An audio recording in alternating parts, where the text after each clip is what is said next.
allons donc tout de suite évoquer la rencontre entre l'intelligence artificielle et les neurosciences. Parce que les neurosciences, aujourd'hui, sont capables de concevoir une intelligence artificielle qui va permettre de mieux comprendre le fonctionnement de notre cerveau et donc de ses pathologies. Alors que faut-il en attendre ? Est-ce qu'il faut avoir peur de ce type de développement ? Donc 4 experts vont nous rejoindre pour débattre de ce sujet. La table ronde sera animée par Romain Gonzalez, journaliste au Point, que j'ai le plaisir d'accueillir. Et donc il sera rejoint par Patricia Reynaud-Bourré, directrice de recherche au CNRS au laboratoire de mathématiques Jean-Alexandre Dieudonné, et elle dirige au sein de l'Université Côte d'Azur un institut interdisciplinaire sur la modélisation en neurosciences et cognition. Fabrice Chrétien, professeur de médecine à l'Université Paris-Descartes, chef de service de neuropathologie à l'hôpital Sainte-Anne à Paris, directeur de l'unité histopathologie humaine et modèles animaux à l'Institut Pasteur. Le professeur Olivier Guérin, professeur des universités praticiens hospitaliers en gériatrie, chef du pôle réhabilitation, autonomie, vieillissement du CHU de Nice. Et David Simplot, qui est porteur de la candidature 3IA Côte d'Azur. Romain, je vous passe la parole. Merci beaucoup, Hélène. Lorsque Anne-Jean Blanc, qui est donc la programmatrice de l'événement, m'a proposé de modérer cette table ronde, je ne vais pas vous mentir, j'étais un peu embêté, parce qu'avec cette table ronde, on va manier 2 concepts qui sont assez mouvants et que je pense personne ici n'est vraiment capable de définir, hormis peut-être nos 4 invités, qui sont l'intelligence artificielle d'un côté et les neurosciences de l'autre. Donc ces concepts, on va voir et on va bien comprendre que selon les points de vue, selon les spécialités, on peut les entendre d'une manière un petit peu différente. Donc moi, pour commencer, pour entrer dans le vif du sujet, je vais poser une question à Monsieur Chrétien, qui est juste ici. Est-ce que vous pouvez nous donner un cas précis permettant d'expliquer au public en quoi l'intelligence artificielle ou les intelligences artificielles peuvent être utiles aux patients ? Est-ce que vous entendez aussi par intelligence artificielle ? Alors oui, merci de cette question. Je pense que cette question, c'est une vraie question d'actualité. On a peut-être du mal aujourd'hui à mesurer que l'intelligence artificielle, elle frappe à la porte, qu'elle sera embarquée dans quasiment tous nos smartphones en 2023, c'est ce que disent les professionnels. Et dans le champ de la médecine, je vais prendre un exemple. Aujourd'hui, quand un radiologue regarde une IRM cérébrale, il voit un certain nombre de signaux, et puis avec ça, il peut proposer un diagnostic. Il ne pose pas un diagnostic, mais il donne des orientations. Aujourd'hui, dans les nouvelles machines que les fabricants sont en train de concevoir, les nouvelles IRM, les nouvelles générations, il y a des solutions d'intelligence artificielle qui sont embarquées, qui vont premièrement aider le médecin à aller regarder là où il faut regarder, parce qu'il y a beaucoup d'images et de temps en temps on peut manquer une petite tumeur ou une petite lésion, et puis qui aussi dit, toi tu vois ça, mais moi je vois autre chose sur cette image, en regardant la texture, en regardant des intensités que l'œil ne distingue pas. Et donc je propose aussi d'orienter cette image dans tel champ. Et ça c'est un exemple très concret, il y a plein de publications sur ce sujet qui montrent qu'on a déjà la machine qui peut nous aider dans la démarche diagnostique. Est-ce que vous diriez que l'intelligence artificielle vous fait gagner du temps d'une certaine manière ? Est-ce qu'elle rend votre travail plus efficace ? Est-ce qu'elle vous libère du temps aussi pour d'autres tâches, ce qui peut être un enjeu pour vous ? Alors, premièrement, aujourd'hui on est au stade de la recherche, donc ces solutions ne sont pas développées. Ensuite, est-ce que l'enjeu c'est gagner du temps ? J'en suis pas absolument certain. Je vais être un tout petit peu provocateur. On a tendance, dans le monde occidental qui est le nôtre, à considérer que notre médecine est une science. Notre médecine n'est pas une science. Notre médecine, c'est un art. On dit que c'est une science inexacte. Il y a plein de paramètres qu'on ne maîtrise pas. Aujourd'hui, l'intelligence artificielle, ou demain, dans un avenir proche, va nous permettre très probablement de rendre beaucoup plus scientifique l'exercice médical et va nous donner à nous, médecins, des outils qui seront des outils statistiques, des probabilités de diagnostic, des probabilités de réponse au traitement, des probabilités de succès d'une prise en charge globale. Et donc en ça, effectivement, on gagnera peut-être un peu de temps sur la partie très technique de la médecine qu'on fait aujourd'hui, et puis ce temps, on pourra certainement le mettre à profit avec un peu plus d'échanges avec nos patients. Olivier Guérin, c'est à votre tour de passer à cette question. Pour bien faire comprendre au public ce que peut être l'intelligence artificielle en 2020, est-ce que vous pouvez donner un exemple concret d'utilisation d'une intelligence artificielle, parce que parfois on utilise aussi cette terminologie au pluriel. Alors, dans le champ sanitaire au sens large et médical, l'intelligence artificielle, comme l'a très bien dit Fabrice, ça va être une aide constante. Ça l'est déjà, d'une certaine manière, une aide constante, par exemple, à fiabiliser nos diagnostics. Fabrice a pris l'exemple de l'imagerie.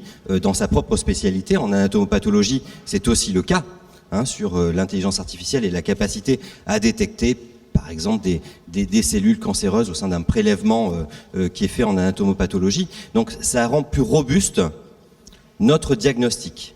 Ce qu'il faut bien comprendre, c'est que l'intelligence artificielle de maintenant, qui n'est pas que de l'algorithme sur des données très importantes, ce qu'on appelle données massives ou le big data, c'est plus ça maintenant.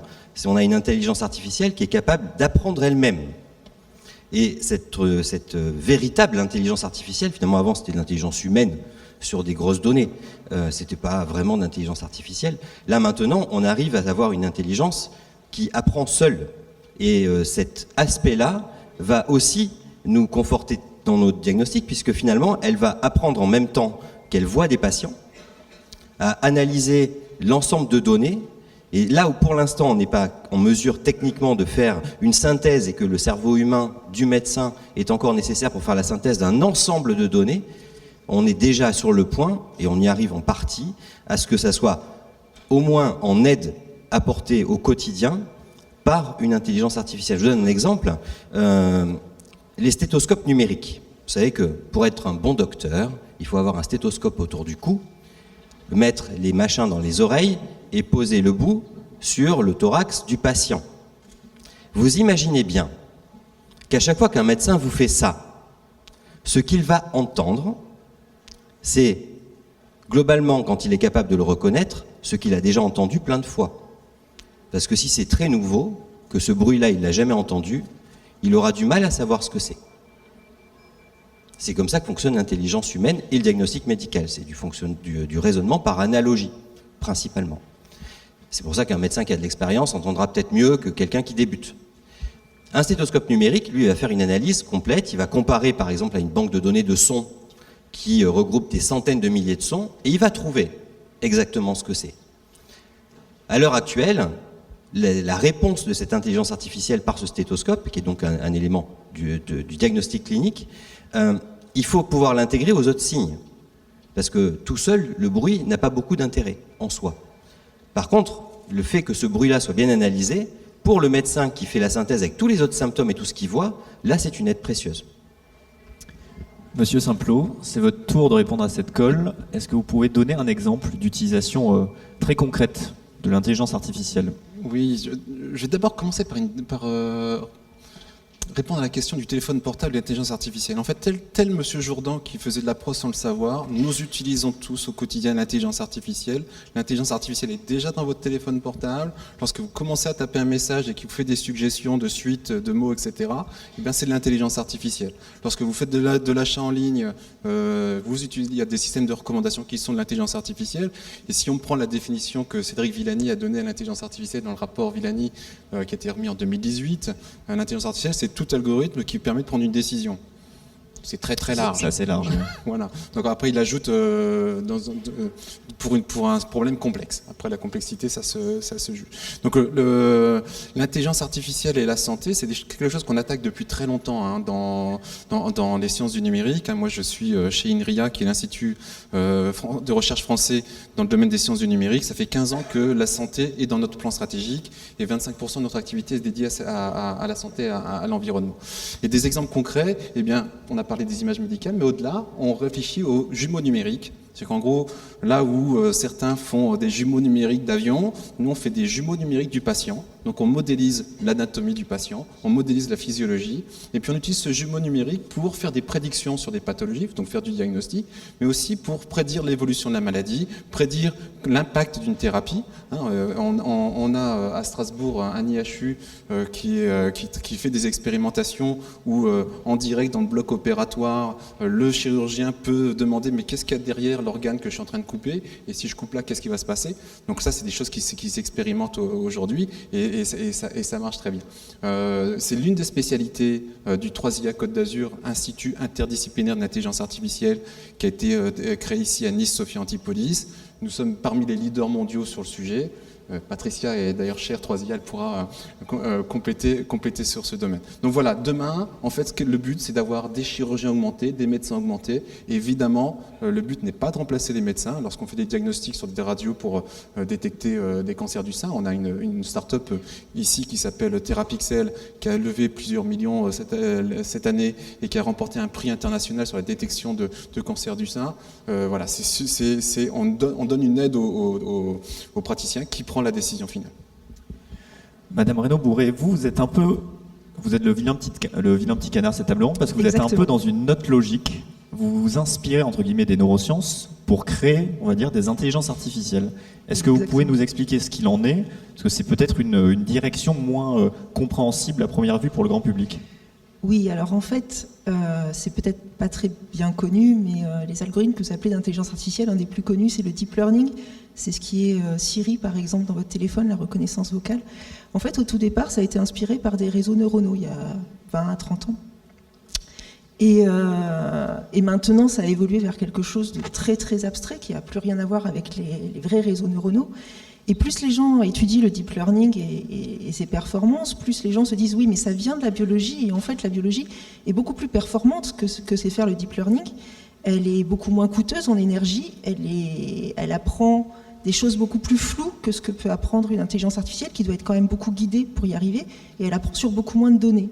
Du coup, on essaye de mieux comprendre ce qui se passe au niveau biologique et au niveau cognitif avec les psychologues pour essayer de trouver de nouveaux algorithmes d'apprentissage qui après vont être mis en pratique pour l'intelligence artificielle.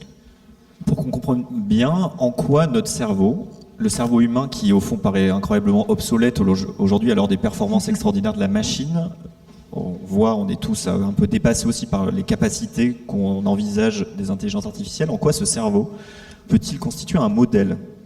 Alors, faut bien peut-être distinguer le savoir-faire et le apprendre à savoir-faire. On arrive à faire apprendre, par exemple, le stéthoscope numérique et tous ces exemples magnifiques de jumeaux numériques, parce que derrière, on leur a donné un cadre assez précis, on leur a donné des données, on leur a dit sur ces données qu'est-ce qui était bien, qu'est-ce qui était mal, et au bout d'un moment, ils vont finir par apprendre tout seuls, effectivement, ce qui est bien et mal par rapport à la question qu'on leur a posée. C'est beaucoup moins clair déjà si la question est mal posée qu'ils arrivent à faire quelque chose. Et pour arriver à faire cette réponse-là, ils ont besoin de voir une quantité de données très très importante. Et par exemple, pour les réseaux de deep learning, il y a une étape très importante qui s'appelle la descente de gradient. Ça ne vous dira rien, mais c'est pour arriver à optimiser le réseau neuronal pour qu'il puisse donner la bonne réponse. Et cette optimisation est extrêmement coûteuse en énergie, même en joules pour l'ordinateur qui est en train de calculer ça, et en place mémoire pour stocker toutes les données qui permettent de faire cette descente de gradient. Et ça, c'est pas fait dans votre téléphone. En fait, ça a été fait en amont.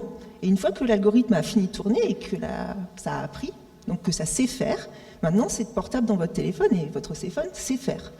Mais avant ça, il ne savait pas tout seul. C'est pas le téléphone tout seul qui a appris à faire la reconnaissance vocale, d'accord ? Et par contre, le cerveau humain, avec beaucoup moins d'énergie et une taille mémoire beaucoup plus petite, c'est 1 à 2 litres, votre crâne, on est capable de faire ça. Et c'est vers ça que les gens qui font ce qu'on appelle des cartes neuromorphiques, des calculs neuromorphiques, veulent tendre, c'est cette optimisation à la fois en énergie, en taille mémoire, et aussi le mécanisme qui est vraiment d'arriver à apprendre tout seul. Est-ce qu'à un moment donné, on va arriver à avoir un mécanisme très peu coûteux où la machine va réussir à apprendre toute seule, même dans un environnement flou? Et ça, on n'y est pas encore. Je vais faire une petite digression avec ce que vous avez dit. On a cette mauvaise habitude généralement de considérer le numérique comme quelque chose de très évanescent, éthéré. C'est-à-dire on visualise très mal les infrastructures physiques sur lesquelles se base le numérique. C'est quelque chose qu'on a encore du mal à visualiser. Est-ce que vous direz que c'est un peu la même chose pour l'intelligence artificielle en général, qu'on visualise comme on a toujours cette représentation d'un cerveau dans les étoiles qui volait un peu au-dessus de nous. Est-ce que vous diriez au fond que l'intelligence artificielle, son utilisation actuelle est extrêmement énergivore? Est-ce que c'est un Ah oui, enjeu? tout à fait. Et c'est un enjeu. Il y a de plus en plus de recherches dans les laboratoires d'électronique, en particulier au LEAT à Sophia Antipolis, qui visent à réduire cette consommation énergétique. Alors, je n'aurai pas les chiffres en tête, mais l'énergie que ça consomme est facilement 1000 à 10 000 fois plus grande que ce que fait un cerveau humain. Donc, clairement, cette partie-là est importante. Il y a une autre partie aussi, c'est la mémoire. Il faut voir que la société actuelle, la société numérique, génère de plus en plus de données. Et à un moment donné, on va avoir un problème de stockage physique, de comment on stocke autant de données. Parce que pour l'instant, vous appelez ça dans le cloud, mais à un moment donné, il y a vraiment des serveurs qui sont construits et qui contiennent ces données. Et à un moment donné, on va avoir un problème de place clair, et il va falloir trouver d'autres manières de le stocker. Monsieur Simplot, vous aviez quelque chose à ajouter? Juste pour illustrer cette partie consommation énergétique et puis également intelligence artificielle qui apprend toute seule, je vais donner l'exemple du Go et d'AlphaGo, qui est le logiciel de Google qui a appris à jouer aux parties de Go sur la base de toutes les parties humaines des championnats et qui a battu pour la première fois un maître de Go. Le Go restait l'un des derniers bastions où l'être humain rivalisait avec la machine, parce que c'est un jeu qui est extrêmement compliqué. C'est-à-dire, en gros, si vous jouez aux échecs, au fur et à mesure que vous avancez, le nombre de pièces se réduit, donc le nombre de possibilités se réduit, le nombre de possibilités de suite se réduit. Le Go, c'est pas le cas du tout, c'est beaucoup plus grand, et le nombre de parties possibles est très très vaste. Et donc AlphaGo a appris sur la base de toutes les parties humaines qui ont été jouées dans les championnats, donc il a appris à partir d'une base humaine. AlphaZero, qui est la version suivante, lui a appris sur rien. Il est parti de zéro, et l'intelligence artificielle a appris à jouer au Go contre elle-même. Donc elle a joué des millions de parties contre elle-même, et donc elle a appris à jouer au Go à partir de zéro. Et lorsqu'elle a battu encore plus rapidement l'être humain, et le maître de Go qui a perdu le point a dit non mais l'intelligence artificielle a fait des coups que jamais un être humain aurait joué, et donc il a été complètement déstabilisé. Voilà, donc AlphaZero a joué plus de parties qu'un être humain ne peut jouer dans sa vie, et il a probablement, on n'a pas les chiffres, mais il a consommé plus d'énergie qu'une ville moyenne en consommation énergétique. Monsieur Guérin, est-ce que cette possibilité pour l'intelligence artificielle de passer de l'apprentissage à partir de données à l'apprentissage à partir, au fond, d'elle-même, c'est-à-dire en se combattant, en se confrontant à elle-même, ce type d'apprentissage-là, est-ce que c'est quelque chose dont on devrait avoir peur parce qu'on ne mesure pas, au fond, la limite d'un tel mécanisme? Non, je ne pense pas qu'il faut en avoir peur. C'est, comme l'a très bien dit David, finalement, AlphaZero, ça a été le moment de mutation avec la nouvelle, véritable, je dirais, intelligence artificielle, en tout cas pour un béotien que je suis, et l'intérêt que ça peut avoir, en tout cas dans les professions sanitaires. Juste un petit sondage rapidement, parce que là, on parle de l'aléa humain sur des aspects techniques, finalement, dans le champ sanitaire. Qui parmi vous préférerait se faire opérer par un robot, une intervention banale, type cataracte, quelque chose de pas très compliqué, par un robot dont on connaît la fiabilité, ou qui préférerait encore se faire opérer par un collègue ophtalmo? Juste dit comme ça. Qui préfère le robot? Levez les mains. Qui préfère L'humain. l'ophtalmo humain? D'accord. Je reprends la même question. Qui parmi vous préfère se faire opérer par le robot ou par l'ophtalmo, sachant que sa femme l'a quitté la veille au soir et que pour noyer sa peine, il l'a fait dans le whisky? Je crois que vous allez fausser le Qui résultat, Olivier. préfère le robot? Il y a beaucoup plus de monde, hein. Qui Même à la préfère tribune. l'ophtalmo légèrement alcoolisé? Ah, il en reste, il reste. Donc vous voyez que finalement, l'aléa humain, mais vous ne le savez pas ce qu'il a fait la nuit. L'aléa humain, vous le tolérez, vous le préférez même à l'aspect robot par le lien humain qu'il contient, mais objectivement, quand on sait que potentiellement il y a risque et qu'il n'y a pas de risque côté robot, je dis ça parce que GE est en train de mettre au point un robot pour opérer la cataracte. C'est General Electric. Donc bientôt, les cataractes seront opérées par des robots. Effectivement, l'assistance robotique à la chirurgie devient la règle. Et demain, effectivement, avec des gestes beaucoup moins morbide du fait de l'existence du robot. Donc on a un problème avant tout culturel de confiance. Je terminerai juste là-dessus, j'ai deux secondes, parce que moi ça m'intéresse aussi comme décideur public, comme mandat public. Regardez le drame que ça a causé quand un véhicule autonome, parce que dans les transports ça va très vite, l'intelligence artificielle et la robotique, quand un véhicule autonome, un Uber en l'occurrence aux États-Unis, a tué une cycliste. Vous vous rappelez? On a dit c'est la catastrophe. Un véhicule autonome, robotisé, donc sans chauffeur, a tué une cycliste. Est-ce que vous savez combien il y a de cyclistes tués par des conducteurs très humains tous les jours aux États-Unis? Une 40aine par jour. Et ça pose de problème à personne. Je termine là-dessus. Merci de terminer là-dessus. Madame Réau-Bourré, je vais relancer sur ce que vient de dire Monsieur Guérin. Est-ce que selon vous, l'intelligence artificielle, comme on l'entend, est un peu victime d'un problème d'acceptation humaine? Parce que c'est ça qui est en jeu là-dessus, c'est qu'on accepte au fond un peu plus facilement l'erreur d'un être humain que l'erreur d'une machine supposée autonome. C'est un peu ça l'enjeu. Est-ce que vous avez un point de vue là-dessus? C'est pour ça d'ailleurs que la mort d'un être humain à cause d'une voiture autonome paraît un peu intolérable, alors qu'aujourd'hui, le nombre de morts sur la route est quelque chose pas largement accepté, mais on va dire que les gens font avec. Alors, oui, il y a des fantasmes, on va dire, sur l'intelligence artificielle, qui pour l'instant sait faire des choses extraordinaires, qui sait peut-être pas faire tout ce que les livres de science-fiction disent qu'on est capable de faire. Donc il y a une crainte qui est claire. Après, hier, on avait un repas et je parlais avec un psychiatre et en fait, il y a dans le domaine de la médecine en particulier, c'est probablement un des endroits où on va plus facilement accepter l'intelligence artificielle.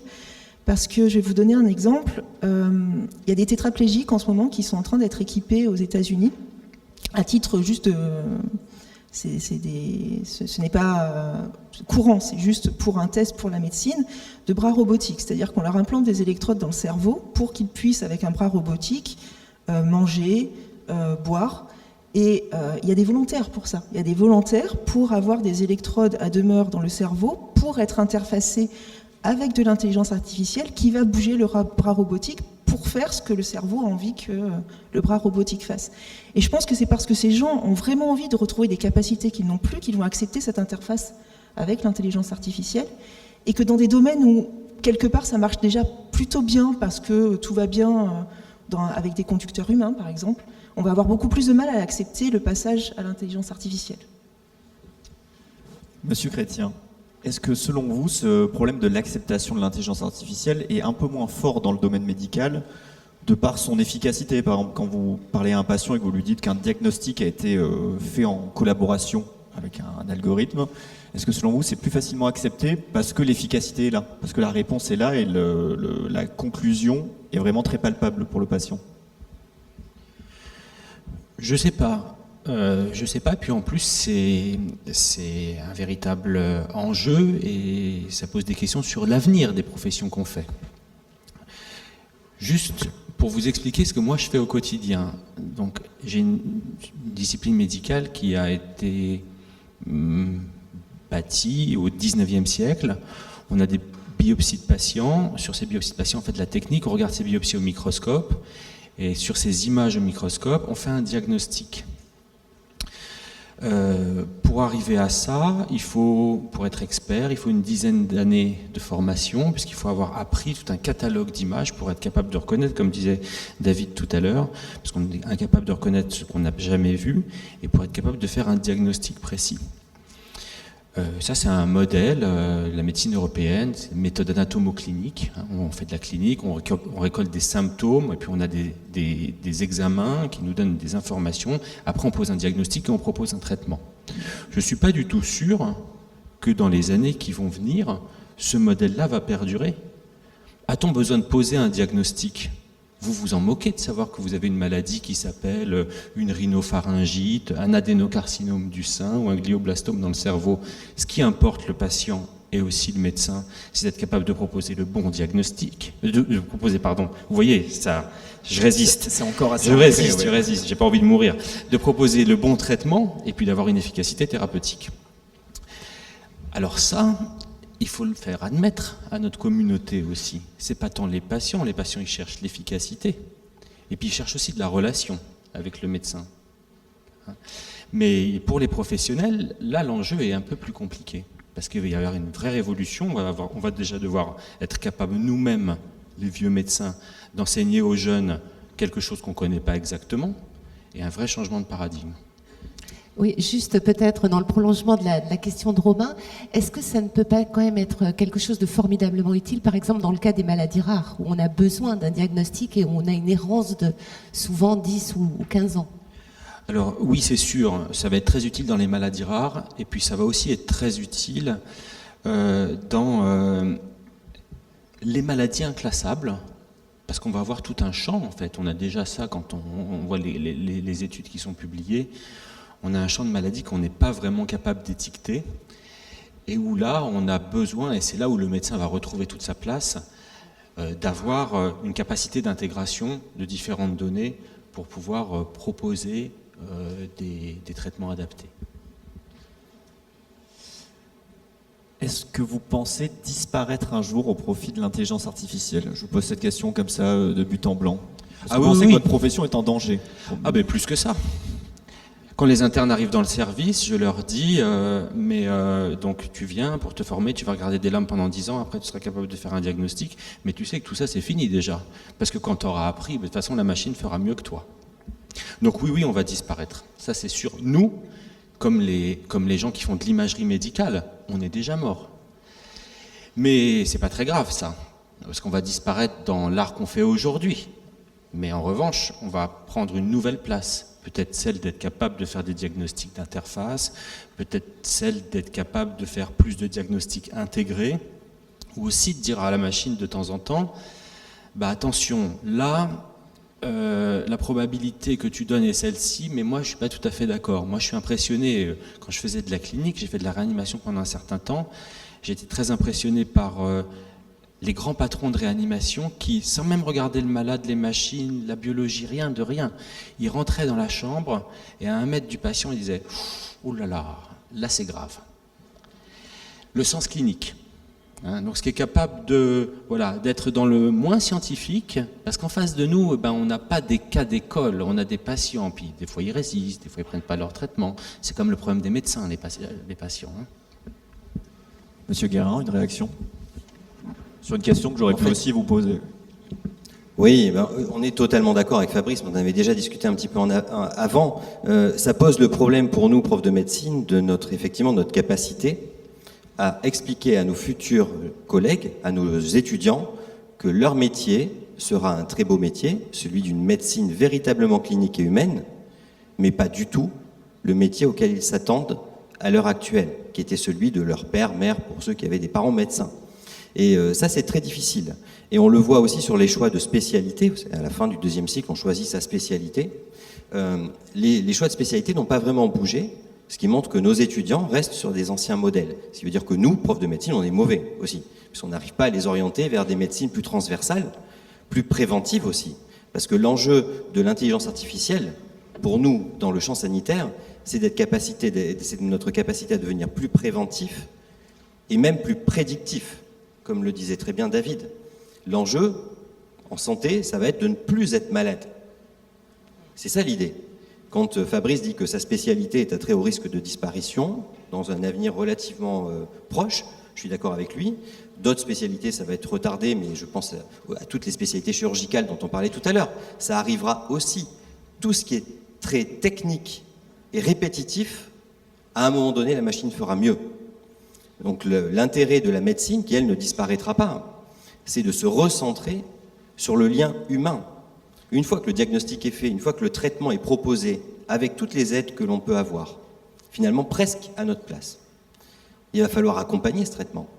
Là, pour le coup, ce lien d'empathie, ça fera le lien avec ce qui va se dire juste derrière et notre collègue d'Oxford, mais ça restera et ça va redevenir plutôt le cœur du métier.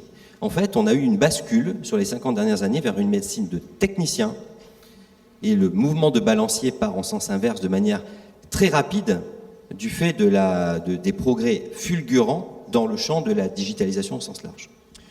Monsieur Chrétien, est-ce que vous diriez justement que ce mouvement de bascule qui est à l'œuvre est assez dangereux parce que la formation des jeunes étudiants en médecine risque de prendre du retard, parce qu'on sait très bien que les formations évoluent toujours avec un petit peu de retard par rapport à l'évolution de la société, l'évolution de la médecine, l'évolution de l'informatique. Est-ce que vous, c'est un risque que vous décelez, qu'au fond on ait parfois 10, 15, 20 ans de retard sur l'état de la technologie, de ce qu'on devrait faire aujourd'hui?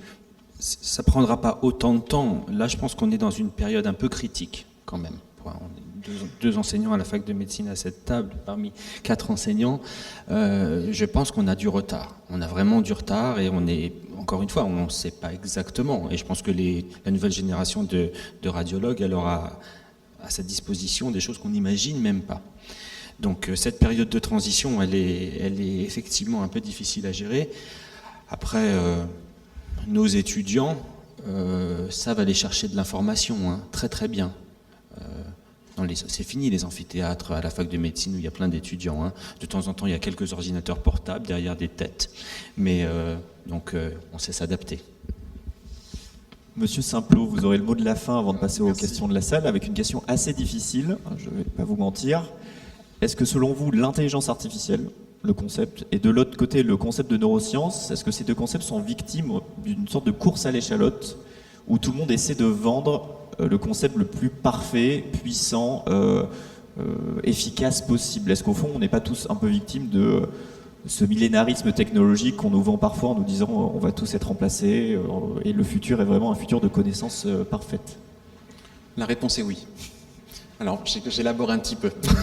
Juste pour illustrer et rebondir sur ce qui a été dit, oui, il y aura probablement besoin de moins de médecins. Moi, ça me plaît plutôt bien qu'on n'ait pas besoin de médecins parce qu'on n'est pas malade, hein, donc c'était une bonne remarque. Mais il faut avoir conscience que le numérique et l'intelligence artificielle, c'est une révolution schumpeterienne qui va faire en sorte qu'il y a des métiers qui vont disparaître.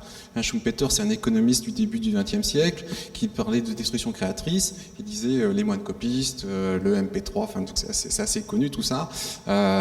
Donc il y a des métiers qui disparaissent, mais c'est pas grave, il y a des métiers qui sont créés. La question, c'est comment est-ce que aujourd'hui, dans un monde monde mondialisé, excusez-moi pour la formulation, comment est-ce que ça marche? C'est-à-dire quand on détruit des emplois en France, où est-ce qu'on les crée? Et donc là derrière, c'est une course à l'échalote, non pas à la perfection, c'est une course à l'échalote à la maîtrise technologique. C'est-à-dire qu'aujourd'hui, il y a des métiers qui vont disparaître, et les métiers qui vont être créés, ce sont les métiers dans les hautes technologies, dans l'intelligence artificielle, et ce qu'on aimerait bien, c'est qu'ils soient créés en France, par exemple, notamment en France. C'est toute la vague qu'on a connue il y a quelques années sur la French Tech, pour ceux qui connaissent un petit peu, sur créer des startups numériques. L'idée, c'est que derrière, les métiers de demain, c'est dans le numérique. Donc, et juste pour illustrer ça, l'intelligence artificielle, c'est une technologie générique. Je vous ai parlé d'AlphaGo, d'AlphaZero. La version suivante, elle s'appelle AlphaFold, qui, basée sur les technologies d'AlphaZero et d'AlphaGo, s'est attaquée au pliage de protéines. Et le pliage de protéines, c'est très important pour comprendre quelle est la fonction de cette protéine et pour inventer des nouvelles thérapies, etc. Je ne suis pas du tout spécialiste. Et tous les ans, il y a une compétition internationale où il y a une quarantaine de protéines qui sont décrites et il faut que les biologistes imaginent comment est-ce qu'elle est pliée. Et Google donc est allé avec cette technologie, sans être spécialiste du pliage de molécules, a introduit quelques règles de base de biologie, elle a appris sur les bases qui existaient et elle a remporté 50% des challenges. Ça veut dire que sans connaître la biologie, ils ont battu des gens qui ont passé leur vie sur le sujet. Et donc ça veut dire que derrière, avoir la maîtrise technologique, ça nous ouvre un champ incroyable. Et je continue à penser que l'intelligence artificielle et le numérique, on sous-estime ce que l'on peut faire avec, et surtout on sous-estime l'impact que ça aura.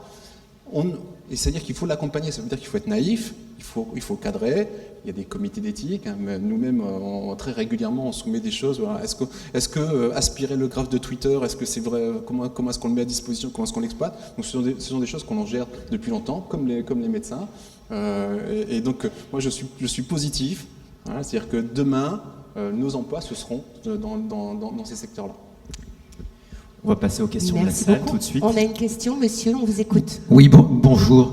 Ce qui caractérise l'intelligence, c'est le recueil d'une masse d'informations et après de faire la synthèse de ces informations. Or, la synthèse, ça consiste aussi à choisir parmi un ensemble de paramètres ceux qui sont pertinents de ceux qui ne le sont pas.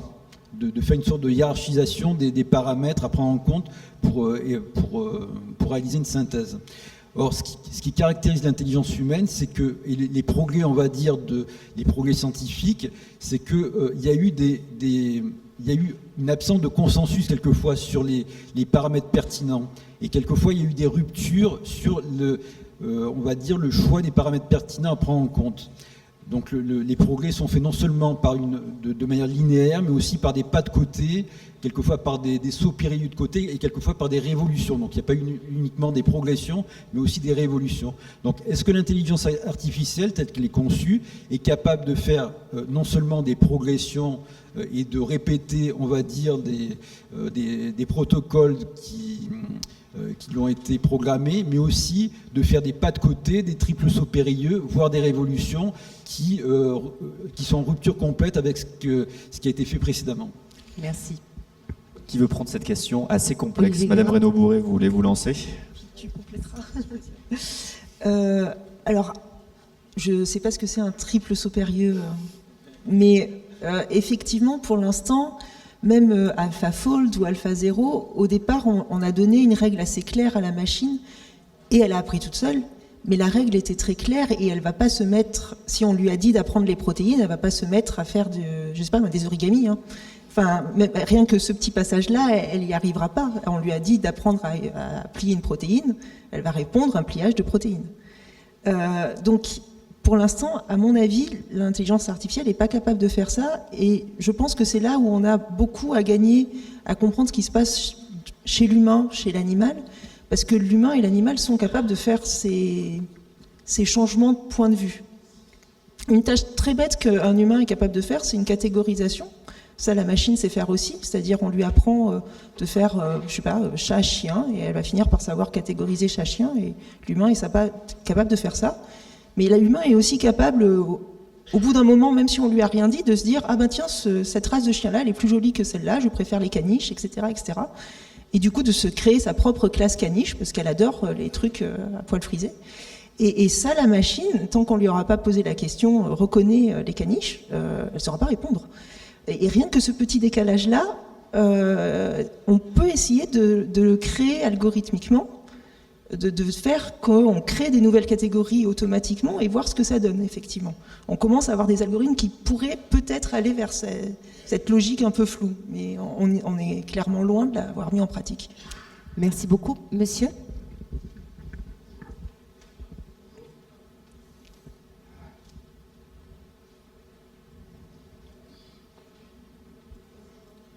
Voilà, on vous entend. Allez-y, allez-y. Alors, je vais essayer d'être clair pour poser ma question, parce que il y a pas mal de choses qui m'ont un petit peu intéressé, enfin beaucoup intéressé dans ce que vous disiez, par rapport à la thématique qui est neurosciences et intelligence artificielle, qui m'a rappelé un petit peu les propos d'Idriss Aberkane et son petit combat philosophique contre un Elon Musk qui s'investissait dans l'intelligence artificielle, alors que lui préconisait peut-être de travailler sur le cerveau un peu plus pour que notre intelligence soit un peu plus augmentée. J'ai par ailleurs noté que personne n'a évoqué le mot d'intelligence augmentée pour faire opposition à l'intelligence artificielle. Je trouve ça plus proche d'une réalité de recherche scientifique. Et parce que bon, je suis coach, donc moi ça m'intéresse le cerveau et travailler sur le cerveau et oublier un petit peu l'intelligence artificielle. Et moi, dans ma démarche de travail, j'aime bien faire des analogies entre notre organisation personnelle, c'est-à-dire ce qui se passe dans notre cerveau, pour faire des choses à notre image. Et nous construisons énormément de choses à notre image, notamment l'intelligence artificielle. Et dans la mesure où tous les neurones qui se connectent en même temps se connectent ensemble, j'imagine que l'intelligence artificielle, c'est un peu ça. C'est plein d'intelligences mécaniques qui se connectent ensemble pour former une intelligence supérieure qui va permettre d'aller plus vite et de faire moins d'erreurs. Alors, votre question ? ma question, c'est qu'est-ce que vous pensez de cette connexion des intelligences mécaniques toutes ensemble pour créer une intelligence artificielle, et où nous intervenons pour construire cette espèce de process? Monsieur Simplot, bien sûr.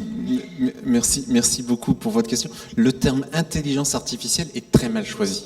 Les fondateurs de l'intelligence artificielle, c'est un congrès qui a eu lieu à Dartmouth dans les années 50 du siècle précédent, et les auteurs ont dit non, mais ça en fait c'est très mal choisi, parce que forcément les gens font l'amalgame, intelligence artificielle, intelligence naturelle. C'est aussi une réponse à la question de tout à l'heure sur la question précédente. Donc l'intelligence artificielle, c'est un terme générique qui veut dire on prend des décisions et il ne faut pas nécessairement voir derrière l'intelligence. Intelligence artificielle et intelligence augmentée, ce sont les deux courants de l'intelligence artificielle. Quand vous regardez je ne vais pas rentrer dans le détail sur le symbolisme, etc. Il faut distinguer ce qu'on appelle l'IA forte et l'IA faible. L'IA forte, c'est l'intelligence artificielle qui a conscience d'elle-même, c'est ce que vous visez par votre question, sur comment est-ce qu'on crée une intelligence supérieure. C'est une intelligence artificielle qui a conscience d'elle-même. Déjà qu'on ne sait pas comment la conscience a émergé chez l'être humain, on ne va pas réussir à la copier. C'est un peu ce que disait Patricia tout à l'heure sur il y a des mécanismes qu'on ne sait pas reproduire. Typiquement la mémoire. La mémoire, on peut entraîner une intelligence artificielle à jouer à un Space Invaders, puis après elle va jouer très bien, ensuite on l'entraîne à jouer à Pong, et en fait elle a oublié de jouer à Space Invaders. Et on explore ce genre de choses, mémorisation, etc. Donc on est très très loin de ça. Ce que vous avez dans votre poche, c'est l'IA faible. C'est l'IA qui joue aux échecs, c'est l'IA qui vous fait de la recommandation, c'est l'IA qui fait de la reconnaissance vocale, qui fait de la reconnaissance vidéo. Les experts d'intelligence artificielle, disent que l'IA forte, c'est pas avant 50 ans et on ne sait pas si on y arrivera. Il y a des gens qui y travaillent, qui disent bon, qu'est-ce que c'est la conscience, comment est-ce qu'on fait pour l'autonomie, mais on en est vraiment très très loin. Voilà. Merci. Monsieur Guérin, le mot de la fin en 10 secondes, si vous pouvez. Oui, sur une question qui arrive souvent, c'est l'importance de l'intelligence collective humaine aussi. Parce qu'effectivement, après, c'est votre question sur le réseau finalement. On a cette notion que, à nous tous ici, c'est une somme d'intelligence qui va nous permettre de résoudre beaucoup de questions. C'est vrai et pas vrai par rapport à l'intelligence artificielle. C'est vrai et pas vrai. L'intelligence collective humaine, elle est existante, mais quand on regarde, on s'y intéresse beaucoup, notamment les leaders politiques s'y intéressent beaucoup sur la prise de décision, les process de prise de décision. Vous vous apercevez très vite qu'on retourne à notre état de primate et que finalement, celui qui décide, in fine, c'est pas qu'il a analysé la totalité de l'intelligence collective qu'il avait face à lui, mais c'est parce que c'est le patron, d'une certaine manière. Modèle très primate du terme. Donc l'intelligence collective humaine, elle est aussi à relativiser, et c'est intéressant d'avoir des aides du coup d'intelligence artificielle pour l'aide à la prise de décision. On le vit en ce moment sur la crise du Covid-19, c'est assez intéressant de voir les process de décision qui sont faits et l'importance pour le coup de certains algorithmes pour nous aider à décider. Merci beaucoup.